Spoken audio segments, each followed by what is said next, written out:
안녕하세요. 장재명 신부의 신앙 단상입니다. 오늘도 성 요한 바울 2세 교황님의 권고 가정 공동체의 한 부분을 보도록 하겠습니다.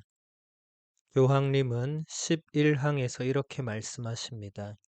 하느님께서는 인간을 당신의 모습으로 창조하셨으며 인간을 사랑하셨기에 존재로 부르셨고 인간에게 사랑의 소명을 주셨습니다. 하느님은 사랑이십니다. 하느님께서는 당신 안에서 사랑의 위격적 친교의 신비를 이루십니다. 인류를 당신의 모습으로 창조하시고 계속 존재하게 하심으로써 하느님께서는 남자와 여자의 인간성 안에 사랑과 일체의 소명, 능력, 책임을 부여하셨습니다. 그러므로 사랑은 모든 인간의 기본 소명이고 타고난 소명입니다.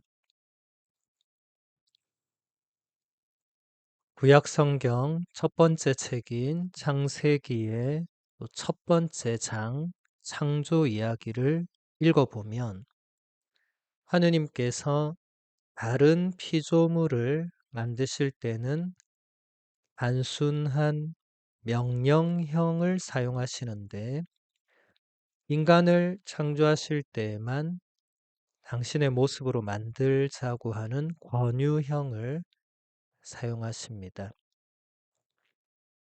예를 들어서 빛이 생겨라 하실 때 이제 라틴어로 그 원문을 보면 fiat lux, 그러니까 fiat이라는 그 동사는 명령형을 띠고 있거든요.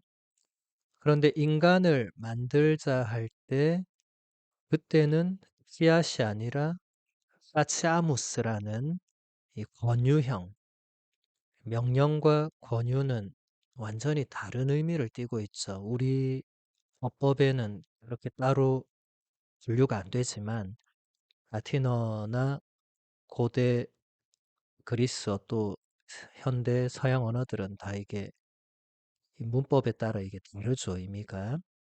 유일하게 인간을 창조하실 때에만 권유형을 사용하시고 나머지 모든 피조물은 다 피앗이라는 명령형으로 창조를 하십니다.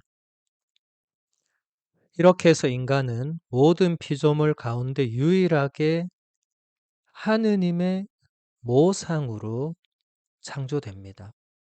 이것을 라틴어로 이마고 데이라고 합니다. 아까 교황님이 말씀하신 하느님께서 인간을 당신의 모습으로 창조하셨다. 이건 교황님 말씀이라기보다 창세기 1장 26절에 나오는 그 말씀을 그대로 교황님이 인용하신 거죠. 그러니까 인간은 하느님께서 주신 어떤 하느님의 모습을 그 안에 지니고 있다. 그래서 하느님의 모상이다 라는 의미입니다. 하느님은 당신 안에서 아버지와 아들과 영이 친교의 일치를 이루고 계시죠. 그래서 하느님의 모습을 닮은 우리 인간도 서로 친교의 일치를 이루어야 하는 소명을 받았다는 것입니다. 그러므로 사랑은 우리가 해도 되고 하지 않아도 되는 개인적인 선택 사항이 아니라 소명, 즉 하느님의 거룩한 부르심이라는 것이 교황님의 설명입니다. 소명은 라틴어 vocation를 번역한 거죠. 영어로는 vocation이 되죠. 그러니까 사랑에는 하느님의 뜻이 있다는 거예요. 하느님의 명령이기도 하고 우리가 그냥 해도 되고 안 해도 되는 차원이 아니라는 것입니다. 지금 이 11항 짧은 내용 안에서 가장 많이 반복되는 단어가 바로 소명이죠, 소명. 이 소명의 주제는 바로 사랑과 일치이고, 우리가 사랑과 일치를 이루어야 하는 근거는 바로 삼위일체 하느님이 당신 안에서 서로 사랑으로 일치하고 계신다는 것입니다. 그리고 우리 인간은 그 모습을 받았다는 거예요. 다른 피조물과는 다른 인간만이 받은 유일한 이 선물 혹은 유일한 그 특성이라고 할 수 있습니다. 저 바닷가의 물고기나 저 산에 있는 나무나 꽃들이나 뭐 동물들이 이런 걸 받지 못했습니다. 인간만이 삼일체 하느님의 그 신비에 참여할 수 있고, 그 신비를 또 우리 인간 안에서도 이루어낼 수 있는, 물론 그것이 다른 피조물과도 더불어서 이루어내야 하는 과제를 지니고 있는 유일한 존재가 인간이죠. 거기서 핵심은 이제 사랑이 됩니다. 사랑을 할 때 일치가 가능하죠. 사랑하지 않으면 일치될 수 없습니다. 그냥 제각각 그냥 따로따로 그냥 살아갈 뿐이죠. 사랑을 하면서 뭔가 하나가 되는 일치, 그 신비가 또 발생을 하죠. 부부의 사랑도 그렇고 연인의 사랑, 또 가족의 사랑, 이 모든 그 사랑은 일치를 이루어내는 힘이 있습니다. 그래서 사랑을 하려고 애를 쓸 때 일치에 가까워지지만, 반대로 사랑하지 않고 무관심하고 미워하고 시기 질투하고 이렇게 될 때는 그 안에 사실 일치라는 것은 없는 거죠. 하느님께서는 지금 교황님 말씀에 따르면 우리 인간의 본성 안에 사랑과 일치의 소명, 능력, 책임을 부여하셨다. 그러니까 하느님은 우리 인간을 창조하시면서 서로 사랑하고 일치하도록 하는 그 소명을 심어주셨고, 또 그렇게 할 수 있는 능력도 주셨고, 또 그렇게 하도록 책임을 부여하셨다는 것입니다. 그래서 사랑은 모든 인간의 기본 소명일 뿐만 아니라 타고난 소명이다. 인간은 누구나 이 소명을 기본적으로 타고난다는 겁니다. 그러니까 해도 되고 안 해도 되는 차원이 아니라 모든 인간은 서로 사랑하고 일치해야 하는 그런 소명이 있다는 거죠.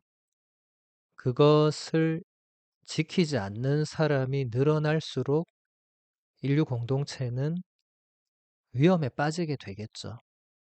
우리는 그런 현실을 지금 너무나도 자주 목격하고 있죠. 일치와 사랑이 없는 공동체는 파괴적이고 좋지 않은 어떤 모습이나 결과로 갈 수밖에 없죠. 하느님께서 원하시는 모습이 아니겠죠. 그래서 모든 인간, 우리 모두는 그 자신이 인간이라는 이유만으로 이 소명을 자각하고 의식하고 깨달아야 합니다. 인간은 대단히 위대한 존재죠. 단순히 위대한 차원이 아닙니다. 모든 피조물 중에서 으뜸가는 존재로 하느님께서 창조하셨죠. 그건 이유가 있는 겁니다. 단순히 그냥 모든 피조물을 네 맘대로 다스려라는 의미의 창조가 아닙니다. 창세기를 그렇게 해석하면 그냥 무분별한 환경 파괴를 마치 성경이 두둔하는 듯한 그런 근거로 삼을 수 있기 때문에 그건 잘못된 해석이죠. 그렇게 해석될 수 없습니다. 우리 교회는 한 번도 성경을 그렇게 해석하지도 않았죠. 우리는 하느님께 특별한 뭔가를 받은 유일한 피조물인데 그걸 네 맘대로 써라는 의미로 하느님께서 주시지 않았고 그 모든 피조물 안에 그 사랑과 일치가 스며들 수 있도록 할 수 있는 유일한 존재가 인간이라는 것입니다. 다른 피조물들은 그냥 각자 지음 받은 대로 고유하게 살아갈 뿐이지 또 다른 피조물들을 사랑으로 일치시키고 이런 능력 자체를 부여받지 못했죠. 그냥 토끼는 그냥 토끼의 삶을 살면 되는 건데 토끼가 뭐 다람쥐나 뱀이나 호랑이와 사이좋게 지내고 이런 능력을 받지 못했습니다. 그러니까 그냥 토끼는 토끼대로 사는 거죠. 근데 우리 인간은 그게 아니라 그 모든 피조물과 평화롭게 지내고 그들을 사랑할 수 있는 아시시의 프란치스코 성인을 떠올려 보면 그분은 삼라만상 모든 피조물을 형제, 자매, 누이로 부르면서 그들과 대화를 나누면서 정말 인간이 그런 존재라는 것을 보여줬죠. 뭐 프란치스코 성인이 무슨 초능력을 받고 뭐 따로 뭘 받아서 그런 게 아니라 그분은 인간이 하느님의 모상이란 게 무엇인지를 잘 알고 있었고 깊이 깨달았기 때문에 그게 가능했던 거죠. 그래서 지금 프란시스코 교황님도 이 찬미 받으소서라는 이 문헌을 발표하시면서 그 아시시 프란시스코 성인의 그 정신과 영성을 그대로 우리가 되살려서 우리 공동의 집인 지구와 이 생태계를 파괴하고 있는 모든 것을 이제 더 이상 지속시키지 않을 수 있도록 우리가 정말 모두 함께 모든 피조물이 다 함께 사랑과 일치로 나아갈 수 있는 그런 길을 제시하고 있죠. 우리가 그렇게 살아가지 않으면 지금 보고 있는 모습 그대로 끊임없는 환경 파괴, 인간성 파괴, 일치와 연대의 파괴, 이런 결과들은 다 대단히 끔찍합니다. 우리는 그 결과들을 눈으로 보고 있죠. 끔찍합니다. 이건 하느님이 원하시는 세상이 아니고 하느님이 만들어 놓은 그 세상도 아니죠. 인간들의 무분별한 어떤 그런 이 욕심 또 서로 일치하지 못하고 사랑하지 못하는 데서 오는 그 결과로 인해서 하느님이 만들어 놓은 그 창조 질서가 깨어지면 끔찍한 결과들이 발생하는 거죠. 세상이 계속 이렇게 가면 그 끝은 결국 멸망일 수밖에 없죠. 아마 이제는 많은 사람들이 예측을 하고 있을 것입니다. 이렇게 계속 가면 다 같이 죽을 수밖에 없겠구나. 끔찍하게 공멸하겠구나. 그래서 이제 그걸 막기 위해서 뭐 환경운동가들 또 그리고 의식이 있는 사람들이 더 이상 이렇게 가서는 안 된다고 목소리를 높이는 거죠. 이대로 가다가는 단순히 자연만 파괴되는 것이 아니라 이 생태계는 모두 연결되어 있기 때문에 그 정점에 있는 인간도 영향을 받지 않을 수가 없죠. 그러니까 이것은 정말 소명의 차원이 맞습니다. 요한 바오로 2세 교황님이 비록 지금 인물은 아니시지만 이미 이런 것을 예리하게 통찰하신 거죠.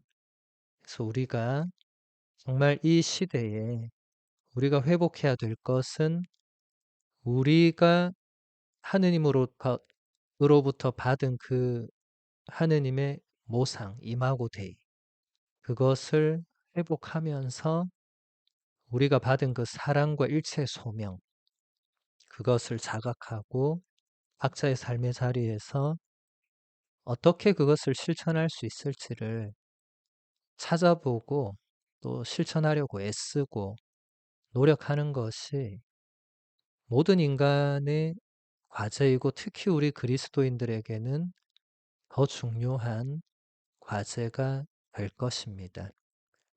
오늘은 여기서 마무리하겠습니다. 선주의 성모님 당신의 보호에 저희를 맡기오니 어려울 때 저희의 간절한 기도를 외면하지 마시고 항상 모든 위험에서 저희를 구하소서. 영화롭고 복되신 동정녀시여.